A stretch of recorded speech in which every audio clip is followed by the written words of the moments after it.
Hoy vamos a sumergirnos en un caso que realmente conmocionó a la sociedad dominicana. La desaparición y el asesinato de Carla Maciel Cabrera Reyes, una niña de solo 10 años. Sí, y al analizar las fuentes, lo que vemos va mucho más allá de la crónica de un crimen, por terrible que sea. Es el retrato de una investigación, bueno, llena de obstáculos, un sistema judicial que se convierte en un laberinto y, sobre todo, unas consecuencias sociales enormes. Esa es la clave. Vamos a intentar desgranar la historia en todas sus capas. Lo que se pudo probar en un tribunal, lo que se quedó simplemente en acusaciones y el impacto a veces devastador que tuvo todo. Y es que aquí hay un elemento que lo cambió todo. Exacto. La sospecha, que hay que decir que nunca se confirmó judicialmente, de que detrás de este crimen se escondía una red de tráfico de órganos. Y esa sospecha se convirtió en el centro de todo el relato. No fue una teoría más, para nada. Fue la narrativa que definió el caso para millones de personas, dijera de lo que dijeran los jueces. Pues empecemos por el principio, por el día que todo se torció.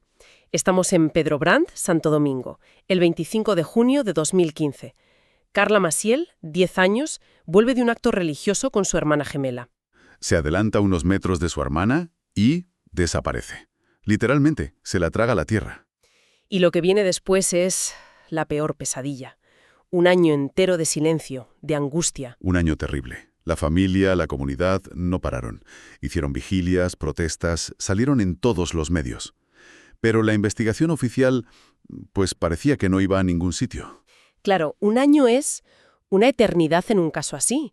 Y yo me pregunto, ¿fue un caso especialmente difícil o esa lentitud ya apuntaba a un problema de fondo? Apuntaba, sin duda, a un problema sistémico. Lo que este caso sacó a la luz de una forma brutal fueron las carencias en los protocolos. Ah, En ese momento, en la República Dominicana no había un sistema de alerta temprana, como la alerta Amber que conocemos aquí. No hubo una respuesta institucional, digamos, inmediata y coordinada. La búsqueda se apoyó más en el empuje de la familia que en otra cosa. claro, y cada hora cuenta. Y aquí pasaron miles de horas hasta que por fin hay un punto de inflexión.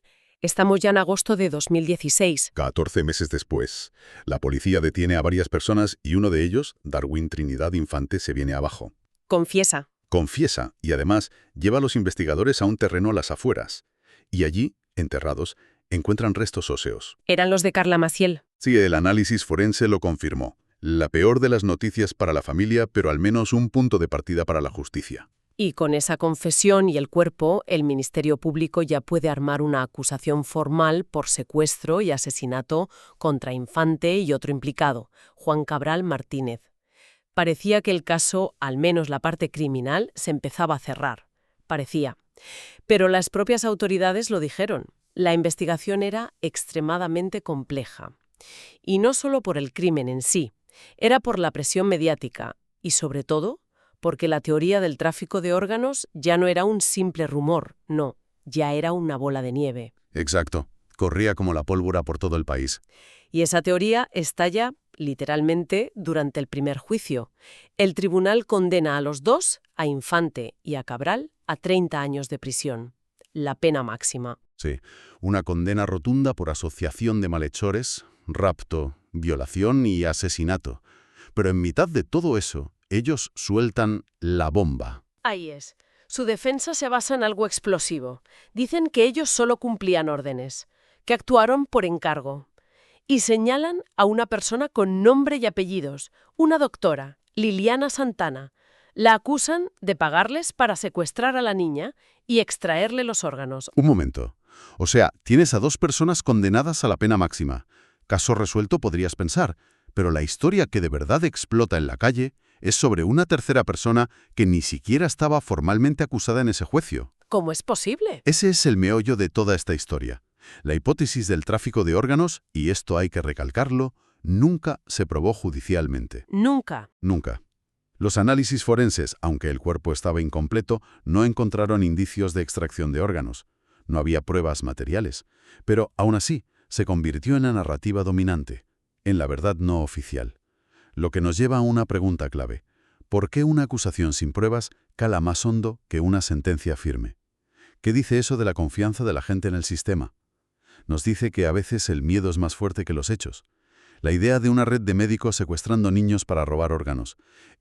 Conecta con temores primarios, con la desconfianza hacia las élites, las instituciones. Claro. Es una historia mucho más potente y aterradora que la de un crimen común, por horrible que sea.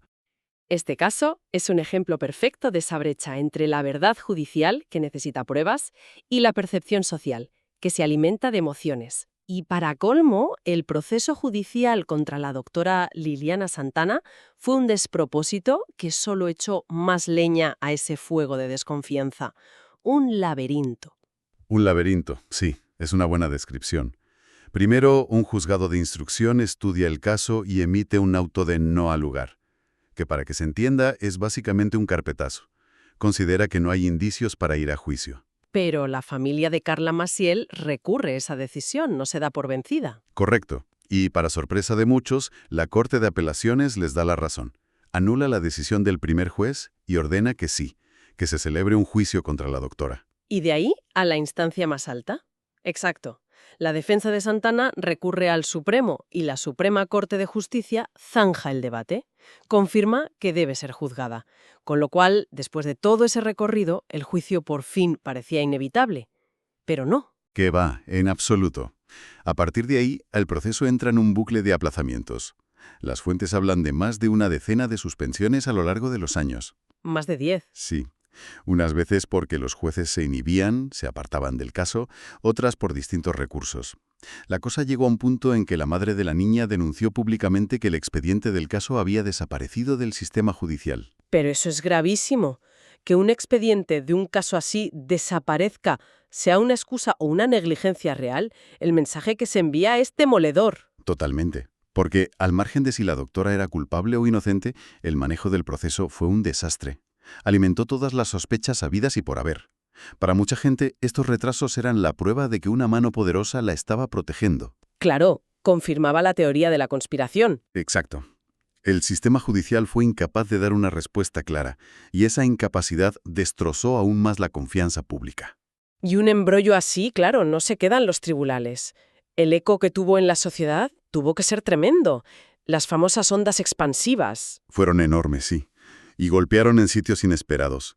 El caso de Carla Maciel se convirtió en un fenómeno social con, por lo menos, 3 grandes consecuencias documentadas. La primera, según apuntan las fuentes, fue una crítica durísima contra los medios de comunicación. Se les señaló directamente. Sí, se les acusó de sensacionalismo, de una cobertura morbosa que revictimizaba a la familia constantemente. Pero la crítica más seria fue por su papel en difundir la teoría del tráfico de órganos. La presentaron casi como un hecho. Eso es, muchos medios no la trataron como una hipótesis o una acusación, sino casi como un hecho contrastado. Le dieron una credibilidad que nunca tuvo en un juzgado. Es esa tensión entre informar y especular. Y aquí la especulación ganó, y con consecuencias muy, muy reales.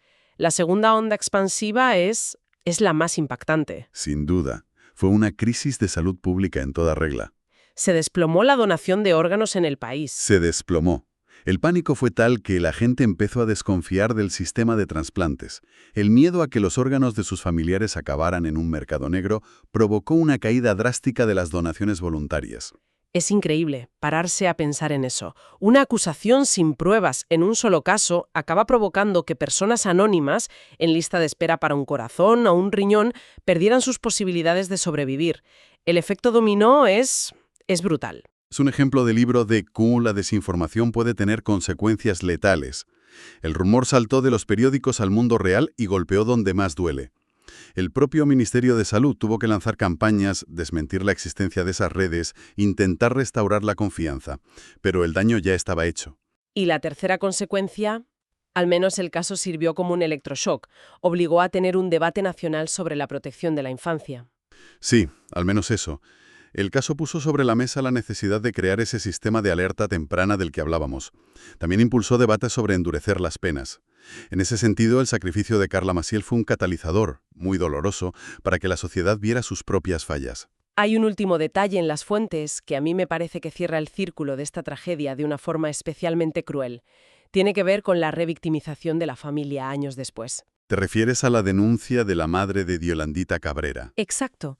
En 2021, 6 años después de la desaparición, ella denuncia que había conseguido un trabajo en el Ministerio de Educación y que la despidieron. Pero lo peor es que, para poder cobrar su finiquito, funcionarios del propio ministerio le estaban exigiendo un 30% del dinero. Una extorsión. Sí. Es que es un detalle demoledor. Te deja sin palabras. Porque demuestra que la tragedia para esa familia no acabó con la condena, ni con el ruido mediático. Siguió a través de la precariedad, la burocracia y la corrupción de bajo nivel. Muestra cómo la victimización puede ser un proceso continuo. Exacto. Incluso en la interacción con las mismas instituciones que deberían protegerte.